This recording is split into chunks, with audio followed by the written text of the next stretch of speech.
This one this morning, which is Pi Shanshan.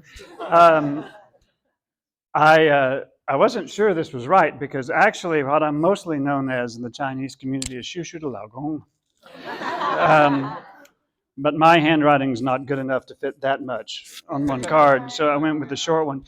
Now, actually, Helen, when we got married, Helen decided that PR Ke was too many syllables for a Chinese name, so she just made one up and gave it to me. And I think a month later, we met someone who actually was named that. And she decided that was too confusing. But she still felt that the other one was too long. So I just turned into Pi Shansheng, and as far as I can tell, the only first name I have in Mandarin is Shansheng.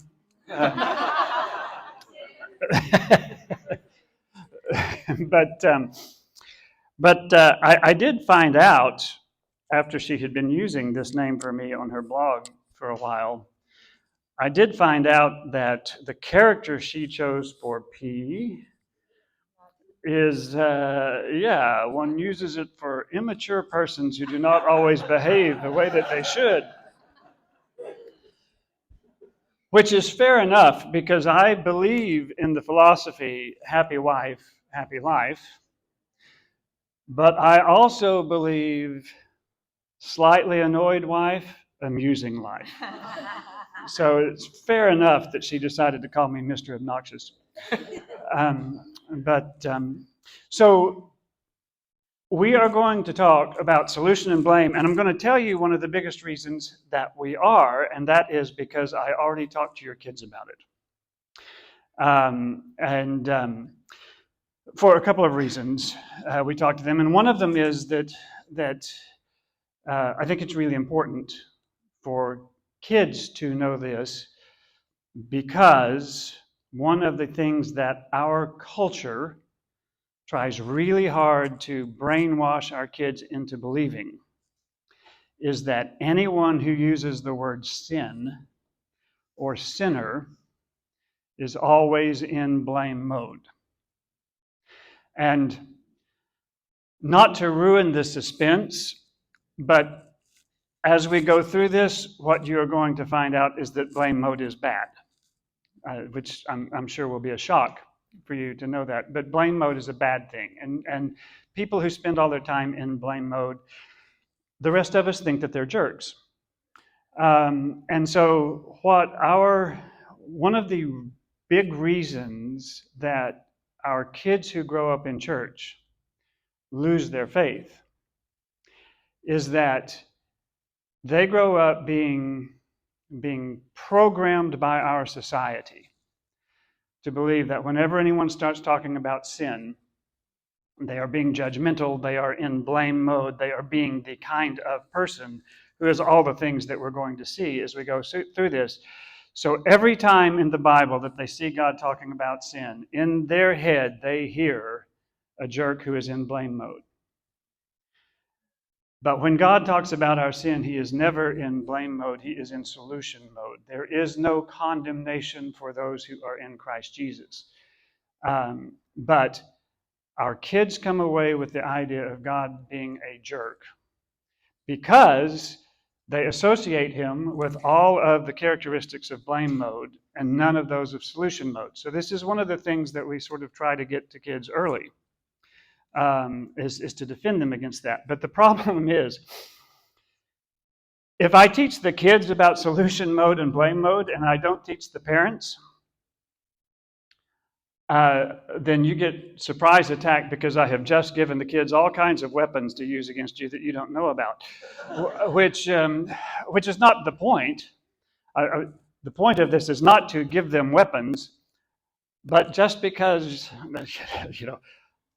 a 5-year-old boy can use any stick as a gun, right? Just because it's not what it was meant for doesn't mean that's not how they use it. So one of the things that we'll get to in here is that anger makes you stupid. the physical state that your brain goes into when you get angry. Um, the hormones and everything in your brain change, and your prefrontal cortex sort of shuts down, and you drop 10 to 15 points of IQ. You literally are stupid when you are angry.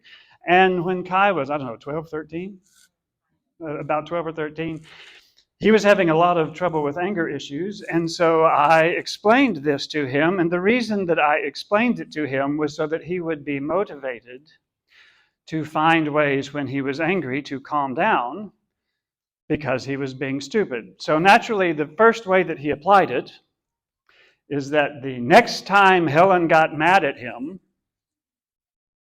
he looked at her and he said very calmly, "Mom, you need to calm down because you are angry, and Dad says angry people are stupid people." And you'll be shocked to hear that she did not calm down. So, since I've told your kids about all this, I need to tell you. But I want to make a few things clear, and just sort of some housekeeping to begin with. First of all, I've got this PowerPoint, and it's all well organized. I actually don't mind going off script. And I actually like conversations rather than lectures. And I like to know when people understand what I'm saying and when they don't. And I like to know when people disagree. And I don't get mad if you disagree. So if there are questions that you have, well, raise your hand and say so, and we'll stop and talk about it. And I have no problem with that. And if we don't get all the way through what I mean to do today, I'll speed up next week, and that will be fine. And that's also true if you think that I've said something and you don't agree with it. And you want to say, I don't see it that way, then let me know. And we'll go ahead and talk about it. And that's actually the part I like the best. So please feel free to do that. Now, the first time that I talked about this with parents at FBCC, they asked lots of great questions. And so they would raise their hand, they would ask a question, and I would say, "Oh, that's a great question. I have a slide for that. We'll jump ahead to that slide." And we jump ahead to that slide, and then we started talking about that slide, and they asked another question. "Oh, that's a great question. I have a slide for that we skipped." And we went back, and after about 3 times, I had completely confused myself and was completely lost. So we're not going to do that. So if you raise your hand and I've got a slide, I'm just going to say, we will get to that. I promise. Just hold on. But other than that, we'll talk about it. Now, I want one other rule of engagement here. I'm going to be talking about handling problems. In a group of adults this size, there are going to be at least 2 or 3 married couples who are not entirely at peace with one another. And I'm going to start going through here, and without knowing anything about your situation, I am going to unintentionally pick a side. I'm going to land myself in the middle of an argument you're already having with your spouse. So there's a couple of rules. One of them is wives are absolutely not allowed to do this to their husbands, and husbands are not allowed to do this to their wives. And that's because I'm going to do that. At some point in these 3 weeks, I'm going to say that there's something that you should do or you shouldn't do, and one of you is going to want to say, yeah, you hear what he's saying. So don't, because the natural result that comes out of listening to this class the first time, if you're a couple who tend to do your arguments in blame mode, The natural result is that the next time there's an argument, when the first person gets mad, the second person will say, "You're in blame mode." And I am not giving you a new thing to be mad at your spouse for. If you blame people for being in blame mode, right, that's not the right response. And that's really the biggest reason that I have to tell you you're not allowed to do this, is because I don't want fights breaking out, in the middle of the speech. The other thing is I have to figure out which button goes the right way here. There we go. I want to make sure that you know what this class is not going to cover. So we are going to be talking about problems. And when I say a problem, I mean something like, I think our family has reached the point at which a Ford F-150 is kind of a necessity. Whereas Helen agrees that we need a new car, but she really thinks it needs to be a Lexus sedan, right? Or the team at work, we're going to miss a deadline. We're going to miss it. So what are we going to do?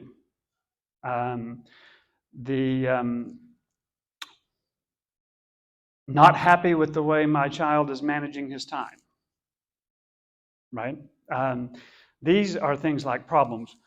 But there's a class of things that we are inclined to call problems that aren't really problems. What they are is wounds. And a wound is something very different from a problem. A wound, I'll put it this way. What we're going to look at for the next 3 sessions is a bunch of really useful techniques for settling things like we're not on the same page about the budget. It is absolutely not adequate to deal with my spouse has been unfaithful. Okay? This is not a session that's going to teach you how to deal with being betrayed. Wounds are when you have been hurt, right? Disagreements happen. But when it's more than a disagreement, when it's a wound, wounds do not get solved. Problems get solved. Wounds need to heal, which is a totally different thing. And healing takes time. And there are lots of problems that they're just ordinary, everyday problems, and nobody's hurt and nobody's wounded. We have lots of those problems, and the techniques we're going to talk about are good for that sort of stuff. And when you have lots of problems that nobody's wounded, it almost never happens that you have somebody who's wounded when the thing that wounded them isn't also causing problems. So that you have wounds and you have problems going on at the same time. And we're going to talk about solution mode, and I will talk very briefly about compassion mode, which is what you're doing when you're trying to help somebody heal. But one of the things, and I'm not going to go to it in very much depth because we don't have time, but one of the things that you'll see is that there are ways in which the way that you act and the mode that you're in that's effective for solving a problem is not at all effective for healing a wound, and that you can't be in both of them at once.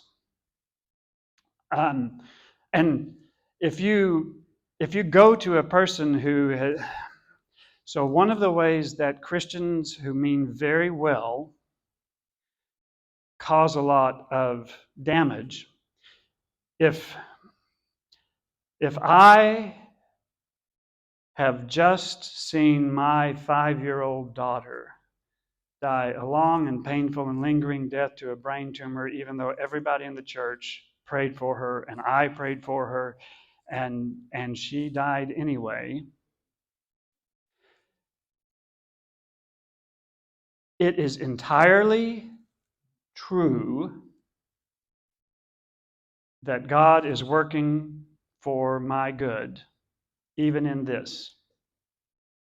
If you come to me within 4 hours of when I have lost my daughter, and you start giving me theology about how I shouldn't be hurt and I should trust God, what you're saying is true, and this is the wrong time to say it.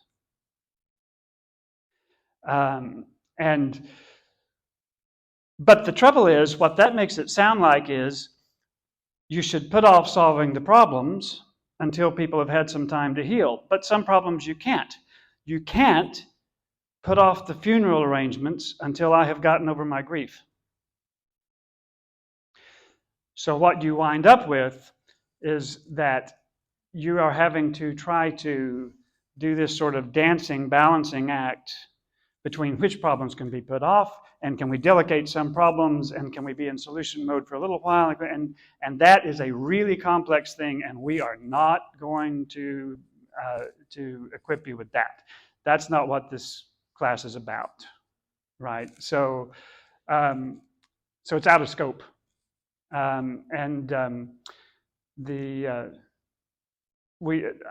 Helen didn't seem to be familiar with this, so this may be an Oklahoma phrase. You need to walk before you can run, right? You need to learn to walk before you learn to run. You can think of this series as being the walk part of walk before you run. Does that make sense? So, and I've probably belabored that point too long. So, dealing with problems, what happens, what I've found is that almost everybody deals in problems with one of two different ways. And now the term solution mode and blame mode, these are not biblical terms. So this is I actually came up with the terminology while I was working on figuring out how to express the difference that I saw in clients, because I'm a consultant. At this point, I've worked in projects in a couple hundred different companies, and there are companies that we are able to help them do really remarkable things. We just get a ton of stuff done. And then there are other customers that you're trying to drag them into success kicking and screaming, because there's the stuff they need to do to succeed and they don't want to do any of it. And we're usually able to help them, but they spend a whole bunch of money for a little bit of help. Because there's so much time that we waste. And I can usually tell which kind of client we're dealing with within a couple of weeks. And we don't actually work that hard to keep the clients that we can tell are not invested in their own success.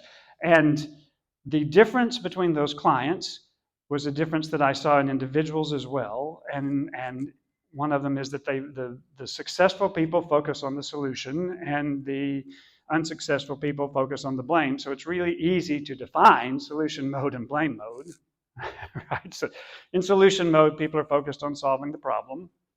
And in blame mode, people are interested in placing the blame. But what happens is there are, and I think there's 11.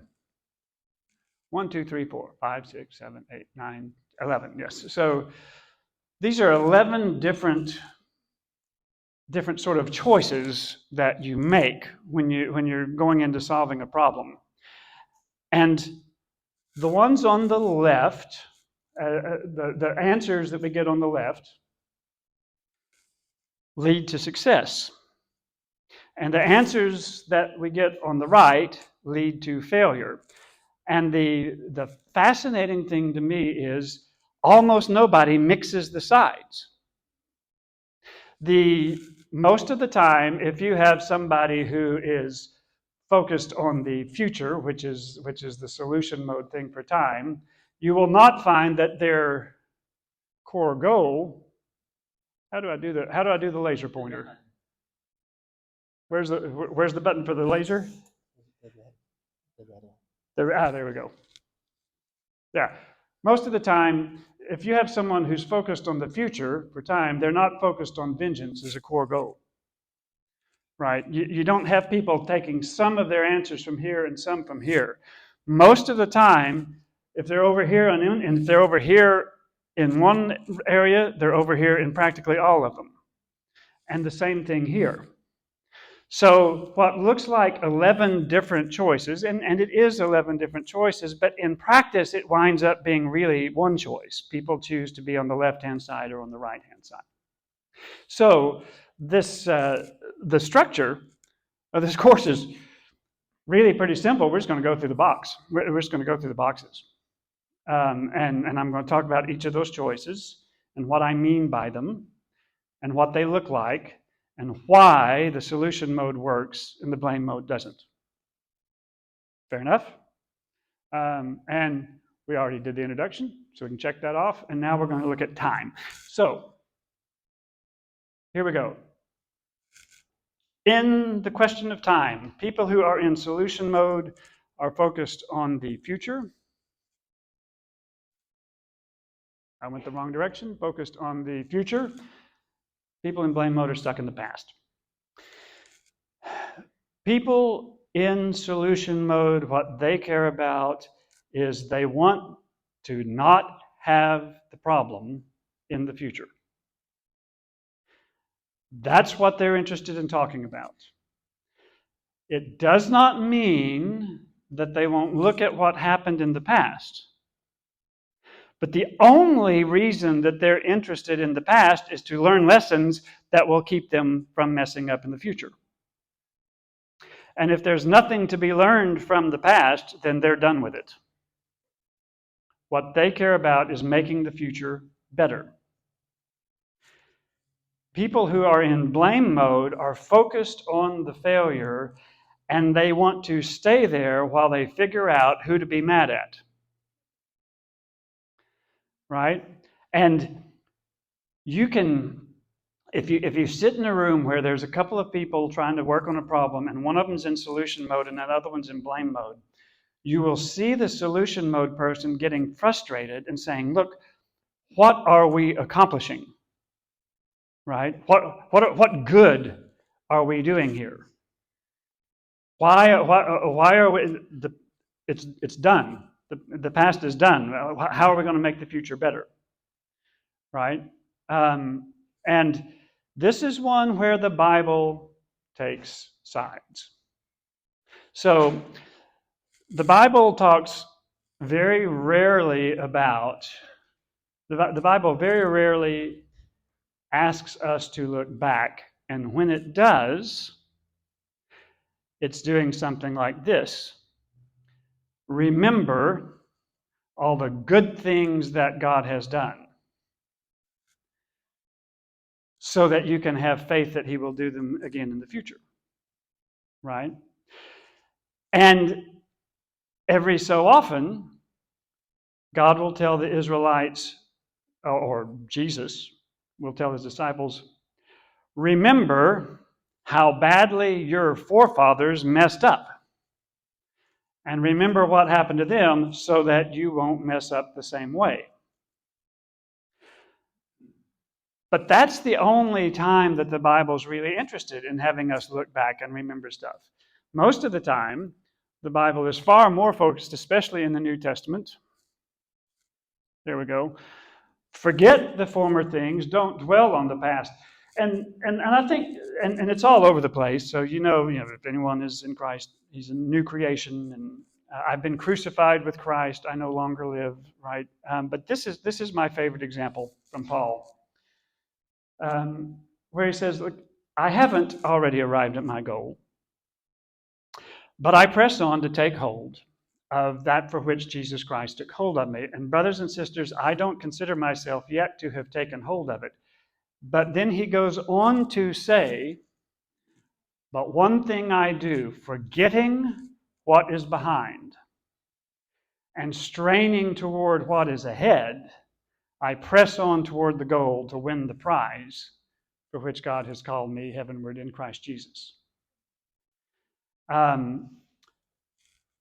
when it comes to our sin, God wants us to confess our sin, and the reason is because God is in solution mode.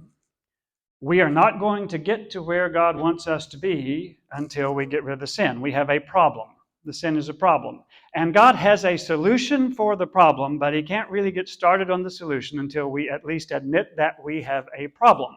And so God wants us to admit that we have a problem, but not so that we can sit around for the next 10 years saying, oh, what a terrible person I am so awful. He wants us to admit that we have a problem so that we can go to work on solving it, because He's ready. He's ready. He's got the solution in place. Jesus has died. The Holy Spirit is there. He's ready to go. We just have to admit that there's a problem and we need to solve. And that's the only reason that He's wanting us to confess our sin, so that we can get started on fixing it. Right? Now, I'm going to get better at this. So what is, now, there is my answer to this, but it's not necessarily there's not necessarily a right answer. So this is a real question that I want you guys answering. When I ask questions, by the way, they will very rarely be rhetorical. If I ask a question, I actually want answers. So what is the main difference between the past and the future? Mm-hmm. We cannot change it. Boom! I'll tell you what, that was impressive. The very first one right out of the gate. The past can't be changed. That's it. I mean, it's done. There's no going back, and there's no changing it. You can do something about the future. You can't do anything about the past. But blame people live in the past. So that's the place where we start. The thing is, there are other differences that are more important that we'll talk about. There are other things where the differences cause more damage when you get it wrong. But this is really where it starts. What are we here for? Are we here to make the future better? Or are we here to go punish somebody for what happened in the past? And if you want to make the future better, and that's what everybody wants, you have a good chance of doing it. If what you care about is beating somebody up for what happened in the past, then the future is not likely to get any better, because nobody is making the future better. Does that make sense? All right. Now, so that one went fast. This one will not. We're going to be here a while. And so I'm going to sort of break at a couple of points in the middle of this one for discussion. And we stop at what time? Because I'm used to doing the first session with the kids, and I suddenly realized I looked at the clock and thought, this is meaningless to me because I don't know when I'm supposed to stop. So when am I supposed to stop? 12:30. Okay. All right. So, well, I am not going to keep talking for another 45 minutes without giving you a break. Subconscious focal point. Now, this is something that it may go faster. So if I'm saying something and you guys are all like, yeah, we know all this, then let me know, because this may be a cultural difference between Americans and Chinese. This is something that Americans have a terrible time with. It may be something that you guys have been hearing since you were little kids. So if that's true, then we'll get to the next point a whole lot faster. So, but what I mean by the subconscious focal point is that what solution mode people are concentrating on, not consciously, but what they're sort of filling their mind with, is images of success. People who are in blame mode, everything that they are thinking about is the failure. And that's a really important thing, and it's a tough thing for most Americans to understand why this is so important. So we'll go through it, and like I say, if you guys are like, yeah, get on with it, then someone just needs to do like this, and I will go faster. Now, I forgot to say, by the way, that the little pictures and so forth that are down here, after the third session of the solution mode stuff that we did with the kids, we had a discussion to allow them to put it into place, and what we were asking them to help us deal with solution mode was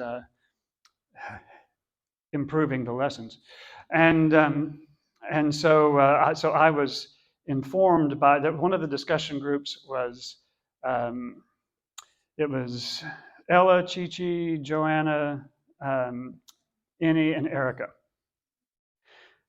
And I was informed that the PowerPoints were too boring.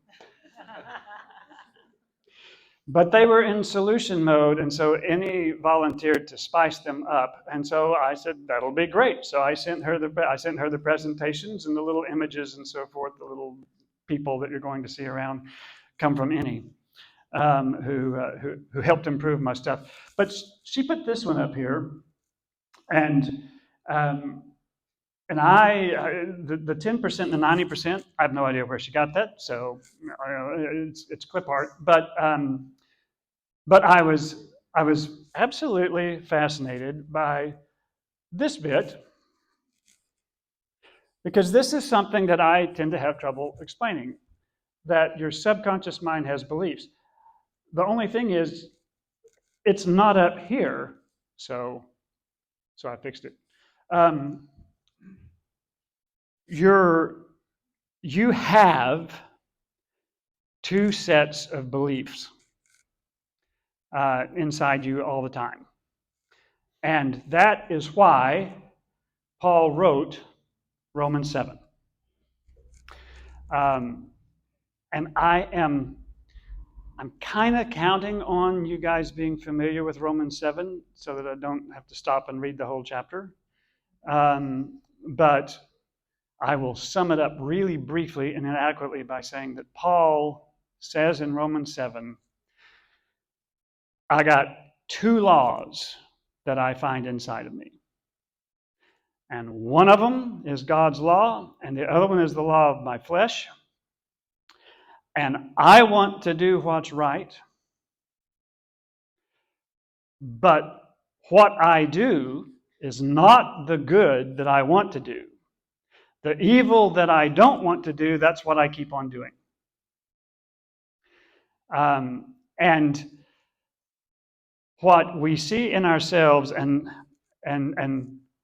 you know, we don't see it very much in ourselves because we're not very bad, but we see it a whole lot in other people. There's this big gap between what we say we believe and how we live. And the sort of natural and automatic response when you see other people doing that is to think, what a hypocrite. That they're not being honest about what they believe. But that's not really what's going on. What you have is you have two different beliefs going on. And I can be very, very sincere in a belief with my head. If you ask me, what do you believe? I will tell you, and I will tell you honestly, and it'll be what I really believe, and then you watch what I do, and I act like I don't believe it. So you can sort of think of this as the difference between what we think versus what we feel. And again, Innie came through for me on this, right? Logical thinking, critical thinking, down here, emotions, habits, values, protective reactions. You can think about it as what we believe against what we do. But this is something that is true for pretty much everyone in the world to some degree or another. And the reason is the difference between what the Bible calls our heart and our head, and what in modern English we call the subconscious and the conscious. So the word subconscious wasn't invented until Freud. I don't know that Freud was the guy who invented it, and maybe it was Jung, and maybe it was, I don't know who it was, but about that time. But the Bible knows it's there. The Bible just doesn't use the word subconscious. When the Bible wants to talk about the subconscious, it uses the word heart. Now, it is not true that every time the Bible uses the word heart, it's talking about our subconscious. So this is one of the places where English is more precise, right? But when the Bible wants to talk about the subconscious, it uses the word heart. And what's going on is that thinking through a problem to make a decision and actually going through it and thinking about it is hard work, and it takes a lot of time, and we make a couple thousand decisions a day, and there is not time. You cannot think about everything, right? If we had to go through an Aristotelian syllogism every time we tried to decide whether it was safe to cross the street, right? We would never cross the street, because by the time we got to the end of the argument, another car would be coming. But we don't. We don't sit there and do a math problem to figure out the acceleration of the car coming to us and anything else, right? We see that it's safe when we cross the street. Most of the time, we cross the street because the light changes, and we cross the street looking at our cell phone, right? The overwhelming majority of the decisions that we make every day, we make on autopilot because there are too many decisions. So what our normal strategy is that the little decisions, the ones that don't look like they matter, we make those just on autopilot. We make them out of habit. We make them out of assumptions. We make them fast. And the thing is, our subconscious, God made us really, it's a really amazing thing that He did. We get an amazing amount of stuff right every day. We drive boxes of metal that weigh 2 tons at 80 miles an hour, and we do that for years on end and don't get in wrecks. But when we do get into wrecks, I saw a statistic a while back, and I don't know how accurate it is, but it fits my point, so I'm going to pretend that it's valid. Mostly it's just a lot of fun. That some ridiculously disproportionate number of car accidents, 40, 50%, some outrageous number, take place within 3 miles of our house. Why?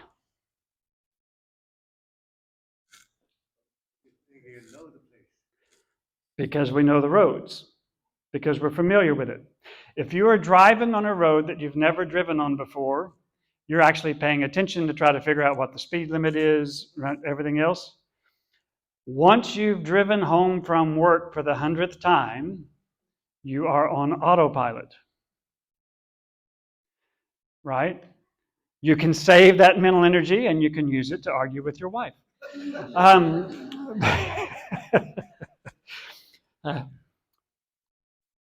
You can use it to listen to your wife and concentrate on what your wife is saying. There was a blonde joke that was associated with that joke, with that statistic, that someone pointed that statistic out to a blonde, and she said, well, then why don't they move? But so we make the little decisions on autopilot, and then if we think something's a big decision, then we try to think through it carefully. This is the ordinary way that we deal with the fact that we have to make way too many decisions to be able to think about all of them. So, what is wrong with this strategy?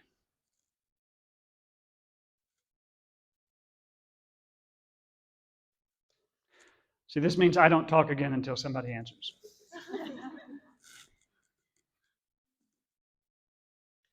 I missed that. So you talk being moved out of Say it again. What is the strategy? The strategy, I'll back up.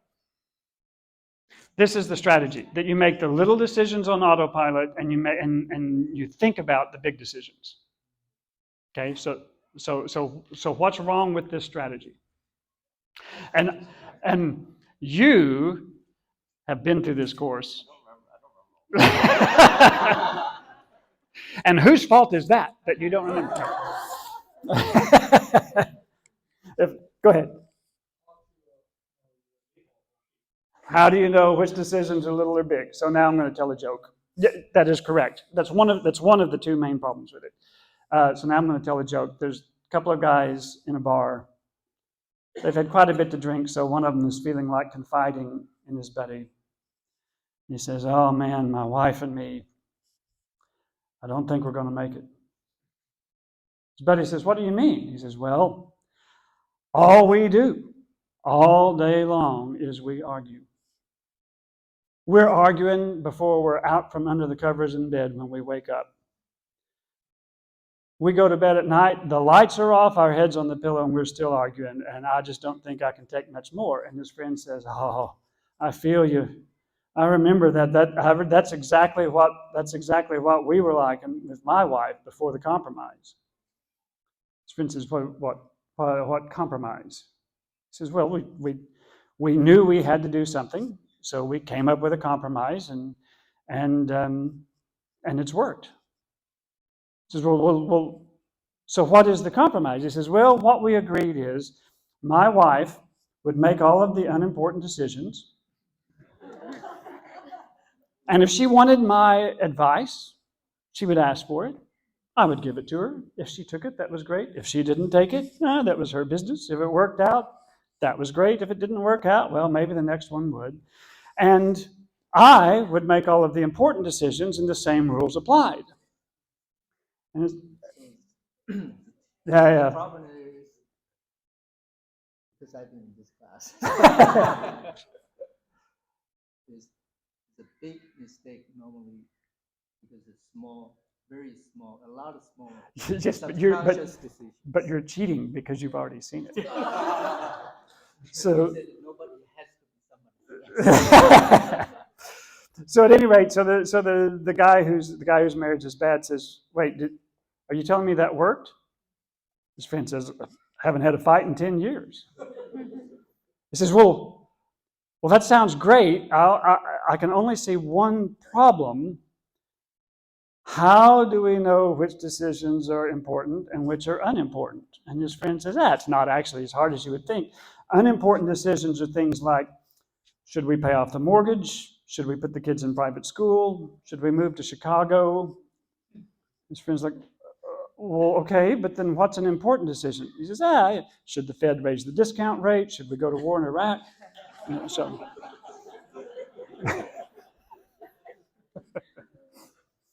So that is one that we are, and I would go to that one, except it's the second point on the slide.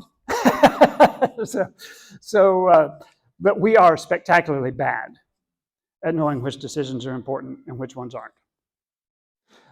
We are spectacularly bad at knowing what will make us happy. We are spectacularly bad at knowing which decisions are the critical decisions that are going to shape our lives.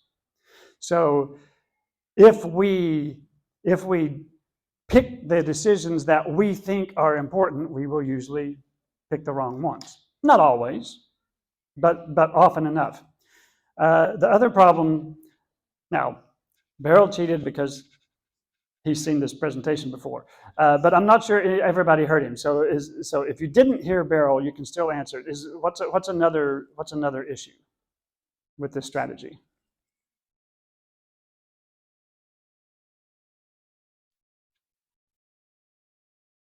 I was going to give you time. I'll actually answer this one because it's much harder to come up with. Lots of big decisions, we never make them. We only realize after the fact what we have already decided.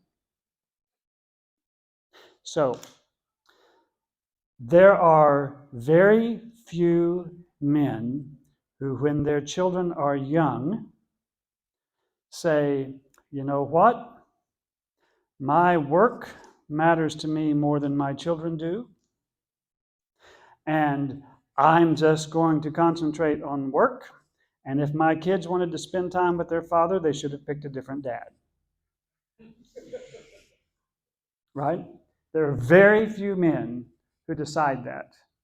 There are lots and lots of men who look around and their kids have turned 20 and they spent all their time at work and none of the time with their kids. Because they didn't decide not to build a relationship with their kid. They made the small decision that tonight I'm going to work late. And then the next day they made another small decision that tonight I'm going to work late. And none of the decisions ever looked big enough for them to stop and think.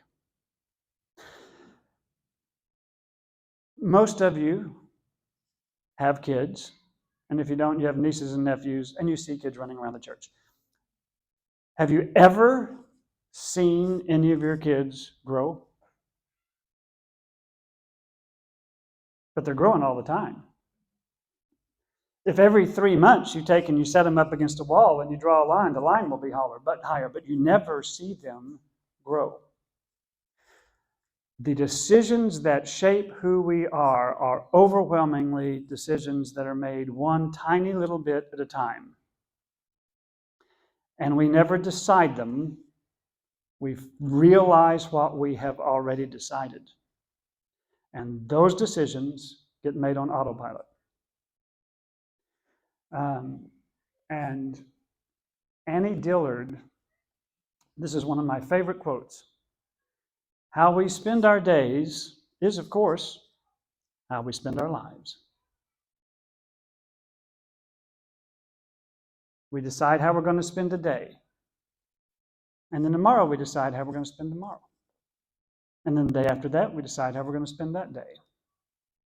And 10 years later, we have spent that decade. One day at a time. Okay?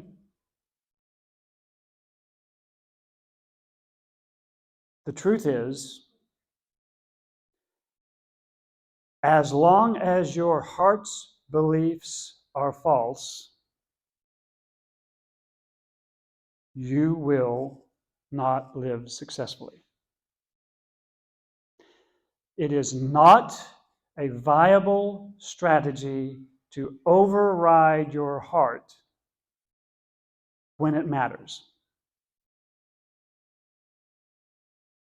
What has to happen is your heart has to be changed so that your heart is making the right decisions when you're on autopilot. There is no other choice that leads to success. Okay? And this, I think, is a place where we're going to stop and just hop into your small groups, which you've already organized.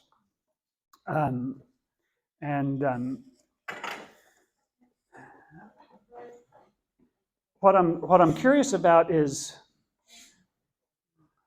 let me see how I want to put it. For some of you, this is kind of a new idea.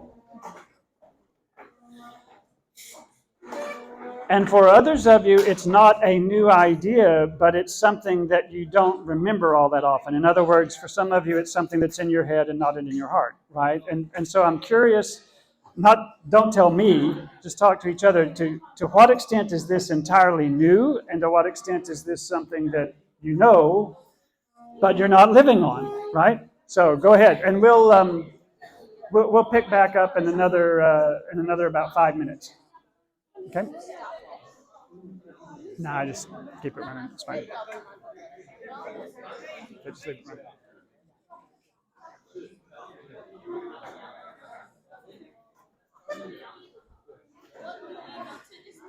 So this idea about your heart and your head, and that you can't sort of live by your head, is this, to what extent is this something that's kind of new? To what extent is it something that you've known but it hasn't really made any practical impact? And to what extent is it something where you're actively already engaged in trying to get your heart fixed and to get your habits and everything changed?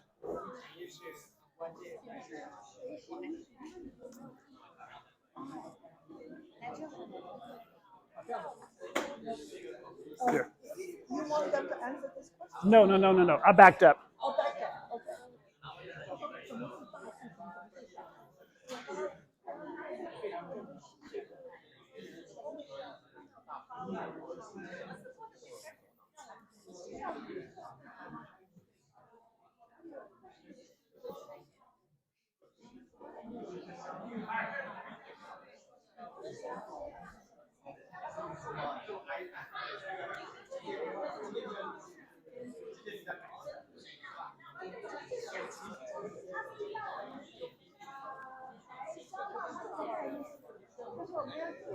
What do you want them to talk about?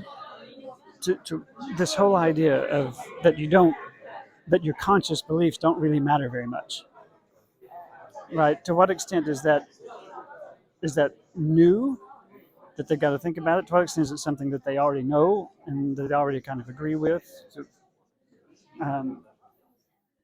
Because for some people it seems obvious, and for other people it's never really occurred to them that what they think doesn't really matter that much. So what matters? Subconscious.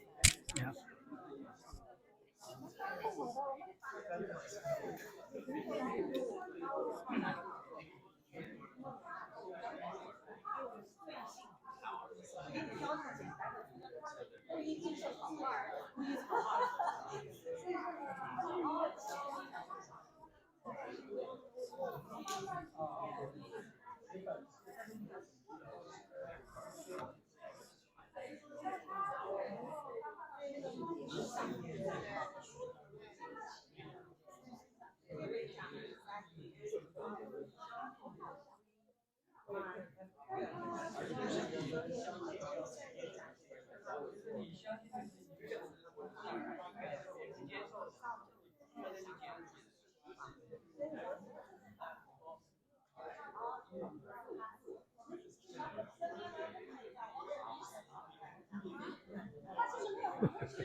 All the rest time for discussion or No. We're going to stop in about 1 more minute. 1 more minute? Yeah.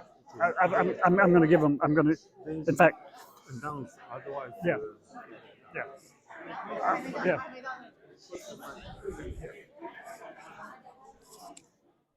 Okay, about one more minute. About one more minute to wrap up your points.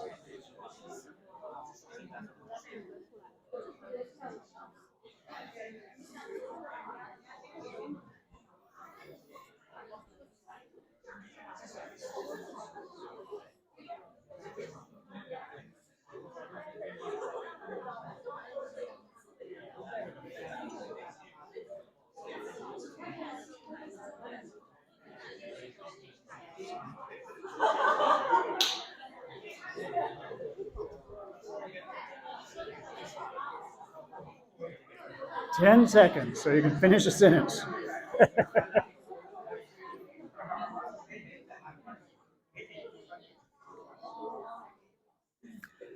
Okay. So, we're going to go on to the next bit. Now, I am being more successful than I thought at remembering to talk slowly, which is good, except it's messed my pace up. So we're not as far as I expected it, but again, I'm fine with it. So the reason that it is a good thing that people in solution mode are focused on success, and it's a bad thing that blame mode people are focused on failure, has to do with how your heart gets its beliefs. Because your head gets its belief through logic and through arguments and so forth. Your heart does not get its beliefs that way at all. So there are three critical characteristics, and I'm not going to speed up too much. We'll just stop when we get to the end, because I want to make sure you understand it. Number one, your subconscious is visual, not logical. Second thing is it is associative, not logical. And the third thing is that it is wired for conformity. And conformity, actually, this turned out to be a word that was kind of hard to translate. Helen told me that this is not really a great concept for it that maps well in Chinese. So when I mean conformity, what I mean is the thing that makes us automatically, without thinking about it, change our behavior to fit into the people around us. And my favorite example of this, by the way, is in the 1960s when it was a really big deal, to be nonconformist and to have your own ideas. A sociology professor at one point asked his class, he said, I would like everyone in this class, if you believe you're a nonconformist, raise your hand. And they all raised their hands.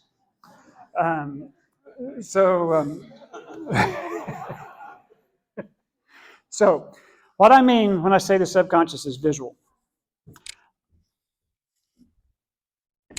I want you to notice sort of what you picture when I say the next thing I'm about to say.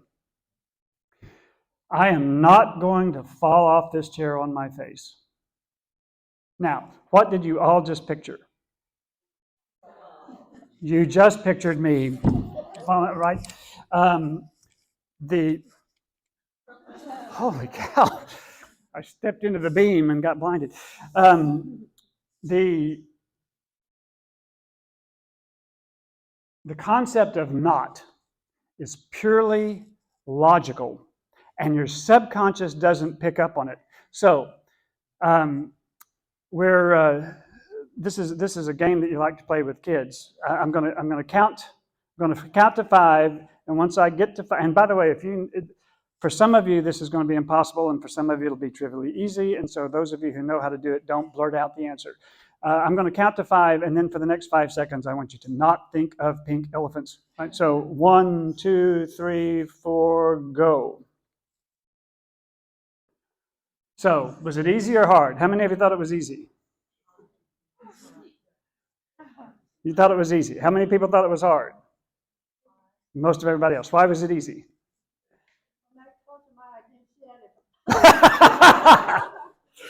So the way that you don't think of pink elephants, since I warned you, since I gave you 5 seconds. Now, if I just said, don't think of pink elephants, you all think of pink elephants. But since I gave you warning, since I gave you 5 seconds warning, all you do is you pick something else to think of instead. So when I play this game, I don't have time, really. It's still fun. How do I'm not going to be able to figure out how to do that with this. I'm going to use the mouse. This is what I think of so that I don't think of pink elephants.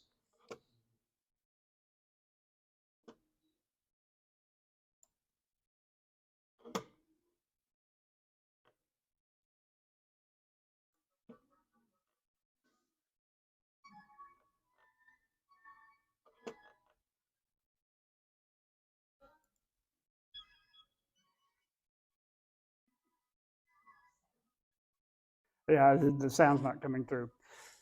I think of hippopotamuses dancing ballet in tutus, and then I don't think of pink elephants. But if you just try to not think of pink elephants, you'll think of the pink elephants. So there are a number of examples, and I'm not going to go through them in detail. The way I learned this was I learned this when I was between my freshman and sophomore years of high school. I was a basketball player, and I was exceptionally good at shooting free throws. My senior year, I shot over 90%. I once hit 102 free throws in a row in practice. But my freshman year, we lost a couple of games because I missed free throws at the end in close games. And I was really good in practice, but I wasn't as good in games. I didn't get much better in practice, but I got way better in games between my freshman and sophomore years, and it was because I found out about this in the sports psychology book. And there is no logical difference between saying, oh, God, please don't let me miss this shot, and give me the ball so I can win this game. There is no logical difference at all, but what you are picturing is two quite different things, and your subconscious is obedient to what it thinks you're asking, which is what you're picturing. And the single biggest difference between players who consistently come through in the clutch and players who consistently fail in pressure situations is that the players who come through consistently are like, let me win this game, and the others are like, please don't let me lose this game. And I'm going to skip the other examples for the purpose. Well, this last one, people who work, counselors who work with victims of abuse, of child abuse, and so forth. They see this pattern over and over again. You have a kid who is abused as a child, and he grows up saying, I am not going to treat my children the way my father treated me. I'm not going to treat my wife the way my father treated his wife. And they spend years telling themselves over and over again, I am not going to do that. And what they're filling their mind with is images of themselves beating their children and beating their wives. And when they're 30 years old, they're beating their children and they're beating their wives. They have programmed themselves because the subconscious is not logical. And I want it to be really clear, this is not being stupid. When people find out that this is how it works, we feel like, well, we're really stupid. How can we not tell the difference between not? Right? Except that this is not being stupid. This is how God designed us to work. For whatever reason he did, this is how he did. This is how we work. And it's also associative. So the example that I use is if you have two young girls and their fathers both smoke pipes. So if you guys have ever been around anyone who smokes a pipe, the smell of pipe tobacco is very distinctive, very different from cigarette smoke, cigar smoke, right? If one of those kids has an abusive, neglectful father and the other one has a great father, and then they grow up and they go off to college and they go on a blind date, and the guy that they've been set up with smokes a pipe, the girl whose father was abusive will have a terrible time trusting the person that she's going on the date with. The other woman, just the smell of the pipe tobacco will make her feel safe. Now, there is absolutely no logical connection whatsoever between pipe tobacco and abuse, but the subconscious doesn't care. And then the last bit is God has made us to be like the people around us. And the Bible is very well aware of this. And so I think I've told you guys before about my father explaining to me that what you need to do is you need to decide what kind of person you want to be, then find people like that and spend time with them. Because if you hang around people who have a good sense of humor, your sense of humor will improve. If you hang out around pessimistic people, you'll get pessimistic. If you hang around bitter people, you'll get bitter. If you hang around with joyful people, you'll get more joyful. If you hang around rich people, you'll go broke from picking up the check. So your heart doesn't follow your brain, it follows your eyes. And so what shapes you is not what you rationally think. What shapes you is what you surround yourself with and what you focus on. And that's the problem with, that's what's so devastating for the people who are in blame mode and who are focused on the failure. Right? They are, I'm going to skip the Bible part, I'm sorry.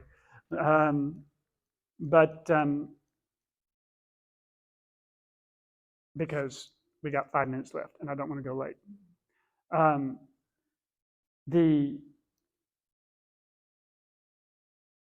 The people who are in solution mode are focused on success. And the people in blame mode are focused on failure. Which means that the people in solution mode are programming themselves to succeed. And the people in blame mode are programming themselves to fail. That's not what they intend to do, but that is what they are doing. So the difference here between solution mode and blame mode people is not that solution mode people don't fail. They do. If the only way to not fail is to never do anything worth doing. So solution mode people fail. The difference is that the people in the blame mode keep failing. Every time they fail, so one of the questions that one of your kids asked when we were talking about this is they asked, what about blaming yourself? And it doesn't matter who you blame. I mean, that's a really good question. But it doesn't matter who you blame. What matters is you sit around dwelling on how badly things went. You sit around dwelling on the failure and you fill your mind with images and thoughts of failure and you are reinforcing the failure. The solution mode people, they are filling their mind with the success that they want to get to. And their subconscious is like, okay, if that's where we want to go, then let's go there. The blame people are filling their mind with the failure. Even if they're telling themselves, I don't want to fail, their focus is failure. And that's what they pick up on. So now people don't, when I was a kid, most of my friends, their grandparents had lived in that same town all their lives. So if you don't move around, you get to be my age, and people that we'll say, you can't teach that boy anything, right? He never learns. People, you've known them for 50 years, And they're still making the same mistakes today that they were making 50 years ago. And every cycle, they dig the rut deeper. And as long as you stay in blame mode, you are continuing to train your heart against you. And I wanted to leave time to discuss this, and I didn't. But I don't want to run late. So, so I think we're going to stop there. We've got just a couple minutes. Are there any questions or comments, including disagreements? Yeah. So, one question. Mm-hmm. My job is data science. Uh-huh. So I'm slightly not sure about one of the examples you gave. Okay. Statistics, because the statistic you said that like for most of the people, most of the accidents happen within 3 miles. Yeah. I don't know if are we sure it's not because like people spend most of the time. That's also no. That's also part of it. That's also part of it. Mm-hmm. It's great that you talk about like blame mode and solution mode. Mm-hmm. I guess you're going to have a future slide to talk about how we switch. Yeah, that's at the end. Yep. But again, just wonder, curious about statistics. Like, Mm-hmm. can actually people, can they actually switch? That is a great question. That's a great question. So there are two answers. And they are both yes, but it's not easy. So there is the issue of, first of all, if I realize that right now, in the current situation that I'm dealing with, I realize that I am in blame mode. So part of what we'll talk about is how to tell that you're in blame mode. This is especially for the guys, because guys tend not to be very in touch with how we're feeling. So I won't ask for a show of hands, but it would be tempting to ask how many wives have ever had the conversation with their husbands when they say, "Why are you so angry?" And the husband says, "I'm not angry." Right? So we will talk a little bit about how to detect the fact that you are in blame mode. And there are a set of techniques to get you out of blame mode once you realize you're in it, as a sort of short-term solution. But there is the longer-term problem of being someone whose natural response to any situation is to go into blame mode. And the solution to that is very similar to the solutions of every other character problem we have, which is how do you retrain your heart? Right? And the answer to that is it can be done. It's going to take a while. So, yes. I want to say I want to answer the question. I am the example that I can prove we can change. I have been changed by this teacher and his teaching. I always say why he want to teach us this blame because he makes mistakes all the time. And then I need to train myself not to blame. It's a self-defense mechanism. It's hard to say I changed a lot, right? Yeah. It's yeah. So you absolutely have hope. What you have to do. So what you have to do when you realize that you're someone who, because some people, your personality is just that's just sort of naturally where you go. Like some people are naturally optimistic, and some people aren't. A whole lot of it has to do with your family or your culture, right? What you're raised up in, and so breaking free of the patterns of behavior that you have in your family, of destructive, it takes a while. What you first of all have to do is not blame yourself, because that's not useful. So you have to, first of all, you have to break out of blame mode temporarily so that you're not blaming yourself. But then there's a very important phrase, and it's very important to those of you who are parents who have kids in the class, because they're going to use it against you, because I already told them about it. But it is, you have to be easy to please, but hard to satisfy. And you can be hard to satisfy, but you got to be easy to please. And what that works out to mean in this particular case is that you have to be ready to give yourself a ton of grace and to congratulate yourself on little steps, because it's going to take a long time. But you got to be committed to not stop until it's done. Right? The hard thing for people who are in blame, the problem with trying to get yourself to not be habitually in blame mode is that when you're in blame mode, you're practically impossible to please, but you don't make progress without being easy to please on even little bits of progress. So it can be done, but it takes a while. And it's like everything else, it helps a whole lot if there are other people to help you along the way. Yeah. Another question, but I will give other people chances. Yeah. We wind up, almost every time I give any class, we do a lot of talking on the way home. So she's giving the people who aren't going to have me prisoner in the car, on the way home a chance.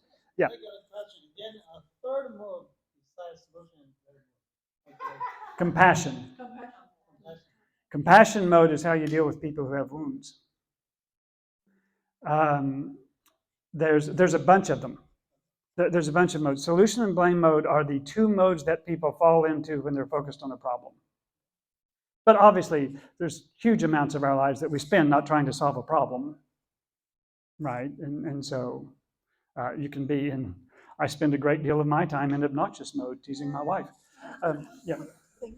To answer Jinghu's question, the simple thing is to sometimes, subconsciously, when we go to, we want to blame.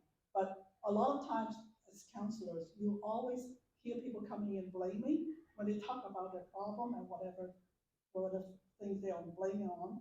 But why they're talking about it, so they hear themselves in their brain.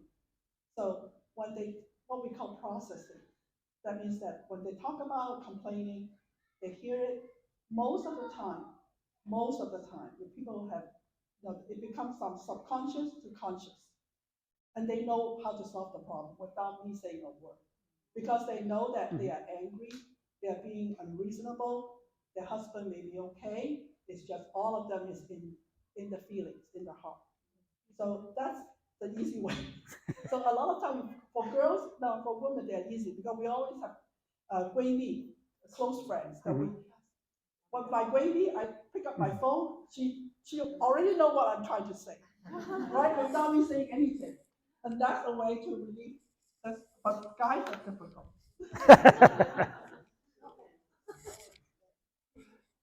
Anything else before we stop? Yeah. I just have one more question. Mm-hmm. You said the angry make us stupid. Right, I agree.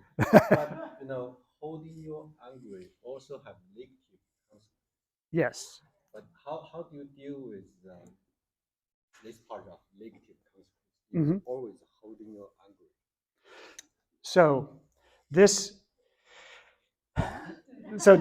could you guys hear that question? Okay. So we'll talk just a little bit about wounds then.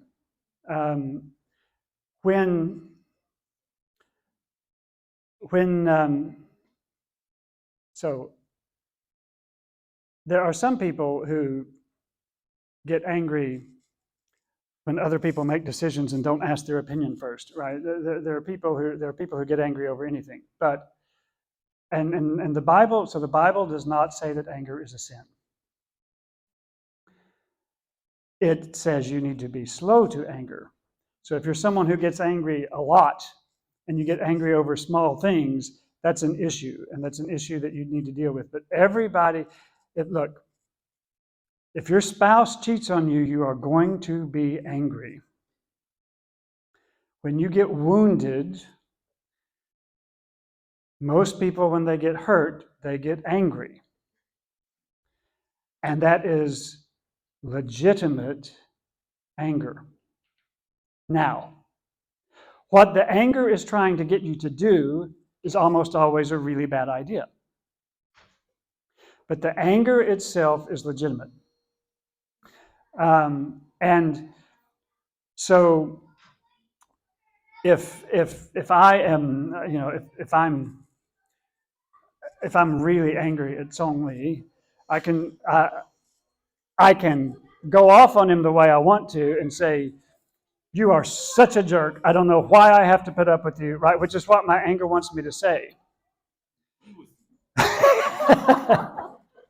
Or I can say, "I am really, really angry with you right now," which is a true statement, but that's not an accusation. What my anger wants me to do is my anger wants me to call him a jerk. My anger wants to accuse him of bad things, which maybe are true, maybe they're not justified. That what I want to say could be true, it could be false, it's probably not useful. But saying I am really angry is just a true statement. Trying to pretend that I am not angry is a really bad idea. And so one of the things that both Helen and I, that we're used to in each other, that we give each other room to do and so forth, neither one of us likes yelling and screaming at people. Neither one of us likes hurting the people we love. When I get angry and I realize that I'm angry, I will step back, I'll take a deep breath, I'll usually literally do this, I'll look at the floor rather than make eye contact, and I'll just say, right now, I can't talk about this because I'm too angry. And I'm going to go take a walk, and I'm going to calm down, and then we're going to come back and talk about it, because it does need to, you can't say, I'm too angry to talk about it, and then you use that as an excuse to never talk about it, right? That's not what you, but you can say, look, I am angry, and I don't want to hurt you.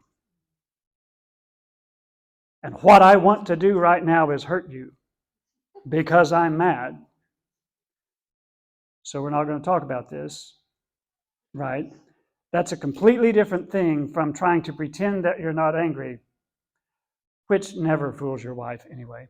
So you're absolutely right that you've got to recognize it, and you have to recognize that the anger, if it's, if there's really something wrong, that the anger is perfectly legitimate and there's nothing wrong with the anger.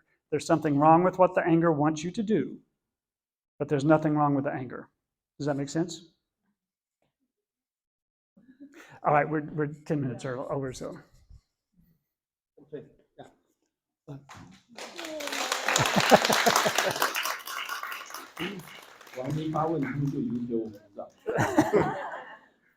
Thank you, Amy. I think the first time I know him is at that time people in his house. Yeah, as A cancer patient, yeah. Yes, yeah.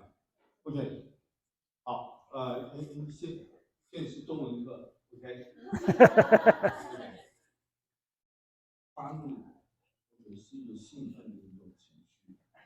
当你越发怒，你越兴奋，你越兴奋，你越发怒，要小心一点。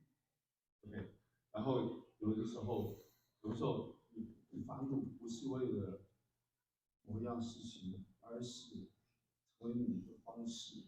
那这个方式呢，你可以用这个方式去压倒别人，然后也可以用这个方式来原谅自己。OK， 好，所以呀，今天每个人记得一些事情 ，OK， 回家想 ，OK， 跟你讲了很多事情，你要记得至少记得一件事情，像给我感觉很深刻，就像箴言里面讲的，你要保守你的心，甚至保守一切，因为一生活效有从短。对 ，keep your heart with all diligence 啊，所以所有的小事，所有的潜意识，所有有时候我们认为不重要的，我这个迟到啊，我那个无所谓啊，这些，但其实每一个动作都是反映出每个人有一个内心的一个情况。好，我们做一个祷告吧。今天有没有做谢诞祷告？没有饭呐。啊，师父，我们真是谢谢，谢谢你知道昨天晚上这个要史汉叔叔这个回到家还继续不断的 work on 这个slide 做到很晚，主真的是谢谢你，真的是让他们愿意跟孩子们跟我们分享，跟大人们分享，这真的是可以帮助我们每一个家庭。主真的是谢谢他们愿做的心。我只记得当这个好像是11月9号，这个和他提的时候，一口答应，真的是求助你祝福他们的这个夫妻也是，主虽然他这个生命里有许多坎坎坷坷的，但是主你都把这一切就像别人讲的变成一颗一颗珍贵的这个珍珠，他把这个珍珠呈现在我们每个人的面前，让我们也能够从其中得到好处。祝福我们在座每一家，尤其是在这个圣诞假期的时候，主保守我们每个家庭里面能够有这样的一个和乐，甚至有一个重新和好的这样的一个氛围。谢谢主，我们也是为这个我们等下的这个中饭献上我们的感谢，感恩，因为主信实的供应，主真的是让我们真的是有心里面发出。谢谢主，我们将祈求感谢，奉上主圣。阿门。谢谢。Thank you. Yeah. 不用谢。All right.